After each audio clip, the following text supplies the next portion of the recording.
sepse koha e sotshme, shoqëria e sotme, kjo shoqëria turbokapitaliste e shpejtësive të mëdha e ndryshimeve marramëndse, është një shoqëri që duket nga njerëz por është shoqëri që e lof njeriu, e raskapit njeriu dhe er pas here njeriu i ndodhur përballë kësaj konkurrence individuale dhe sociale e pas here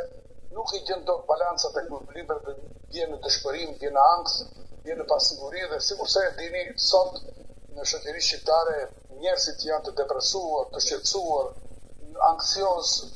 me vështirësi për të përshtatur, për të adoptuar në realitetet e sotshme janë shtuar. Dhe kjo ka bërë që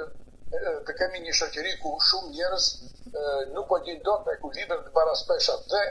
në një farë mënyrë po të shikoni pjesë e madhe përpiqet të gjejnë shkaqet e dështimeve të tyre pa sigurive të tyre në faktorë të jashtëm të lidhura me politikën, të lidhura me shtetin, kurse unë mendoj dhe kjo një nga sostenimet e mia, një nga këmbguljet e mia në të gjitha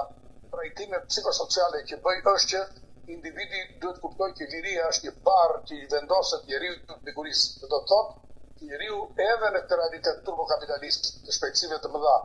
edhe në këtë shoqëri që është një shoqëri e pasigurt, e ankthave, e dëshpërimeve, njeriu duhet të gjejë veten. Sepse në fundit, si thot Jean-Paul Sartre, liria është një përgjegjësi që vjen në bikurisë e individit dhe ai duhet ta mbajë. Pra në këtë shoqëri njerëzit tanë duhet mësojnë që ka dy rrugë, o lufto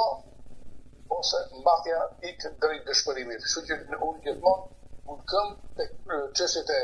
shoqërisë liberale, individualiste, përpiqem të ndikoj në shoqëri për të mësuar njerëzit, shoqërinë, individët, që ore në fund të fundit në këtë betejë, në këtë shoqëri, kur shteti,